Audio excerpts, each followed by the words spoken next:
Y a las 7:06 de la mañana, lo anunciado por Jaime, estamos ya en comunicación con Gonzalo Banda, analista político y docente de Ciencias Políticas de la Universidad Católica Santa María de Arequipa. Y Gonzalo nos va a ayudar un poco a entender o a interpretar las tendencias en las encuestas de opinión para la segunda vuelta. Recordemos que tenemos encuestas sobre intención de voto y tenemos simulacros de votación y además tenemos varias encuestadoras con distintas metodologías en este momento trabajando en campo. Gonzalo, muy buenos días, ¿cómo estás? Un gusto conversar contigo. Buen día, Gonzalo. ¿Qué tal? ¿Cómo estamos? Muy bien, Gonzalo, algunas cosas que podríamos ir, ¿qué cosa encuentras en común? Si bien no se comparan los resultados, sí se comparan las tendencias, ¿cuál sería para ti el factor común que se puede repetir a nivel tendencias en cada una de las encuestas?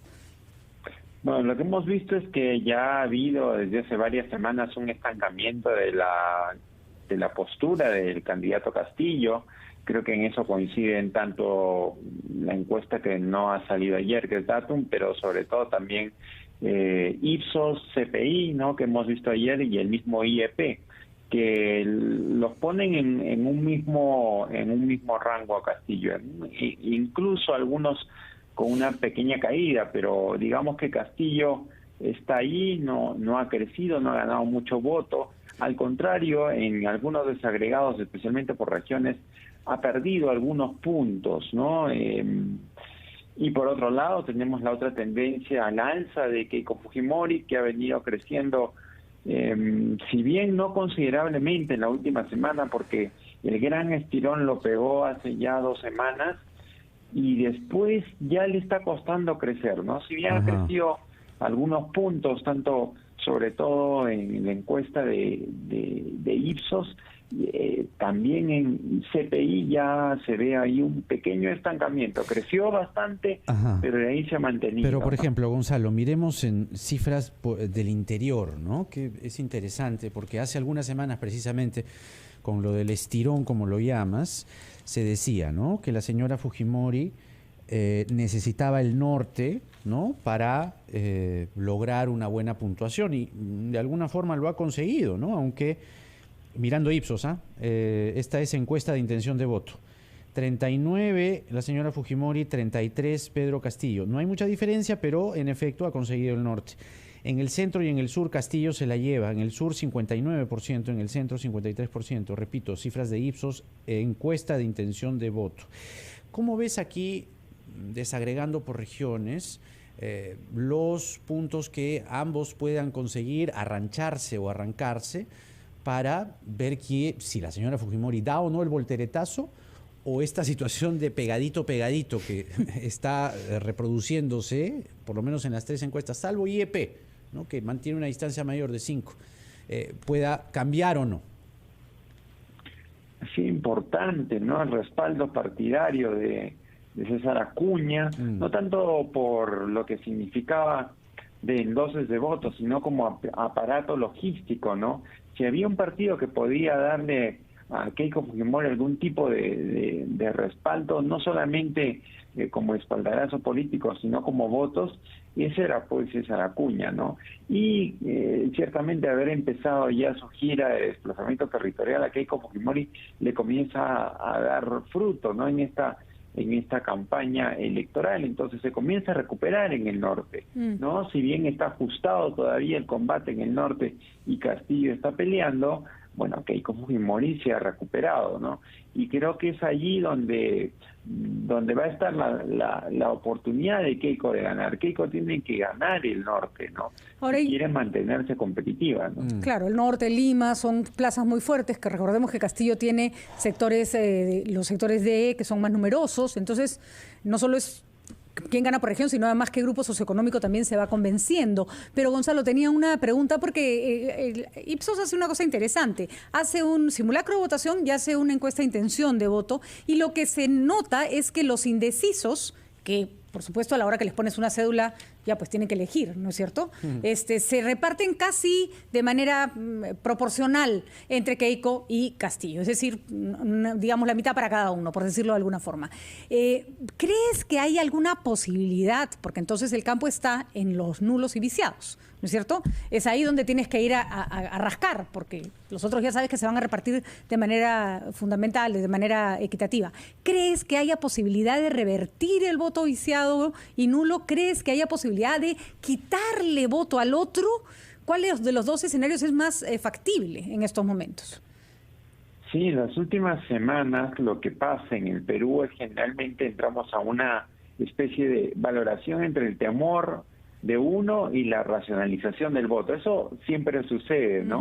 Al inicio estamos muy movidos por las emociones y por lo que los candidatos suscitan en nosotros, pero ya sobre las últimas 2 semanas lo que comienzan a primar es algunos temores y el candidato tiene que conseguir no solamente una adhesión por los sentimientos, sino también esa adhesión final que el ciudadano ya comienza a valorar. Ya casi pragmática, diríamos, o sea, apelar más al pragmatismo. ¿Sabes qué? Conmigo no va a quebrar tu empresa, cosas por el estilo. Exactamente, ¿no?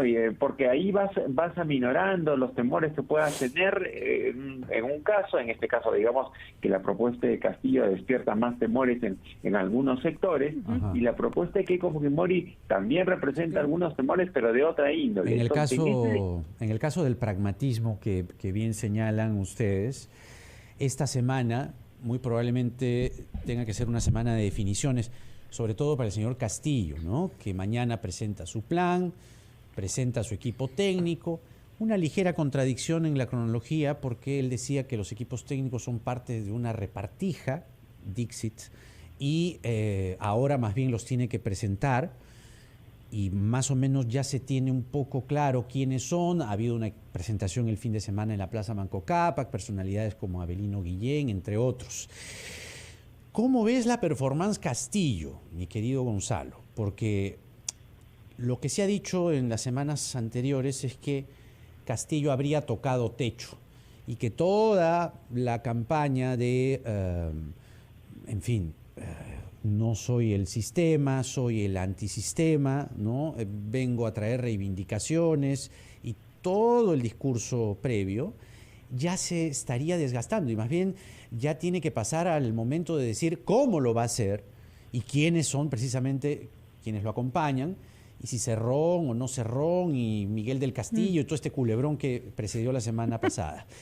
¿Cuál es tu evaluación sobre la performance Castillo y si crees que esta semana podría dar, digamos, el salto o no? Sí, Jaime, lo ha hecho mal, ¿no? Las últimas 2 semanas de Castillo han sido bastante malas. En términos pragmáticos te diría que incluso yo sigo sorprendido que él en todas las encuestas siga primero a pesar de varias metidas de pata que ha tenido, lo cual habla de de una resistencia de su votante, ¿no?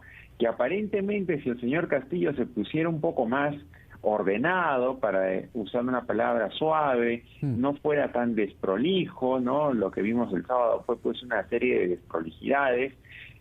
Parece ser que su votante lo único que necesitaría es una razón más o menos consistente, ordenada, para darle su voto, ¿no? Hay algunos que se niegan incluso a dejar de darle su voto, ¿no?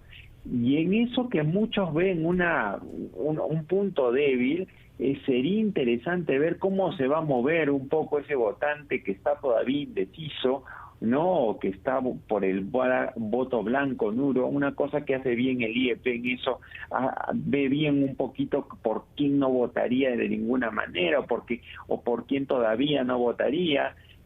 Creo que hay un gran espacio para que las candidaturas puedan recibir un voto que en este momento puede estar medio dubitativo. Y en el caso de Castillo, a mí me parece, y yo sigo un poco perplejo que él continúe, a pesar de muchos errores en ese lugar. Y yo creo que se lo debe nada más que a su opositora, que es Keiko Fujimori, quien no suscita muchas emociones también, ¿no? Entonces, en ese sentido, que a él le ha tocado un voto casi por defecto, ¿no? Ni bien entró a segunda vuelta, la gente dijo, ok, Keiko no. ¡Pac! Y por supuesto no vamos a negar que tiene un grupo al que representa firmemente también.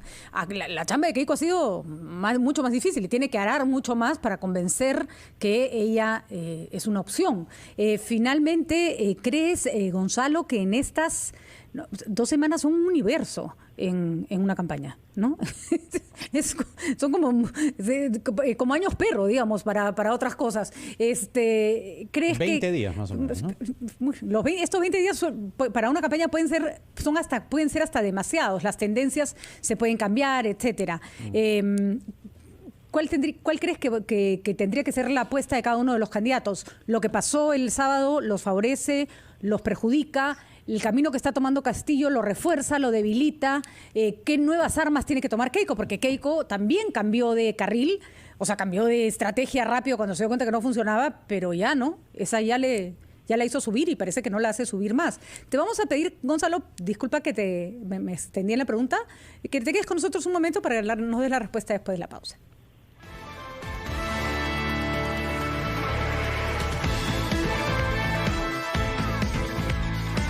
Se nos quedó una pregunta pendiente con el analista político Gonzalo Banda y le queríamos simplemente preguntar en este punto de la campaña en que ambos candidatos claramente han tomado distintas estrategias. Castillo empezó a formar un equipo o a mostrar un equipo, a tener más voceros, y Keiko logró pasar del anticomunismo a una cuestión más propositiva. Pero Keiko también necesita un nuevo mensaje, digamos, cada cierto tiempo hay que renovar. ¿Les funcionará? Keiko tiene que cambiar otra vez, o sea, no cambiar, sino dar un paso más adelante. ¿Castillo está yendo en la dirección adecuada para sus fines? Hay 2 ideas que los 2 candidatos han intentado posicionar. Keiko ha dicho cambio hacia adelante, pero la pregunta sería, ¿qué va a cambiar? ¿No? Yo le he escuchado mucho a ella y a sus voceros hablar del cambio, pero no me queda claro todavía qué va a cambiar, porque ella insiste con esta figura del cambio hacia adelante, pero en las entrevistas, en las últimas por lo menos que he podido ver, no me dice claramente qué va a cambiar, sino casi siempre me dice qué va a defender de lo que ya hay, ¿no? Y qué es la diferencia del candidato que está corriendo en la otra vereda, ¿no? Y creo que eso es algo que ella no logra transmitir, ¿no? Ni siquiera en su propuesta, ni siquiera en su mensaje, porque es verdad, tú puedes decir que eres el cambio hacia adelante, pero si no me dices qué vas a cambiar, yo tengo un problema, ¿no? Y en el caso de Castillo, él me dice que va a cambiar muchas cosas, pero no me dice cómo va a cambiar.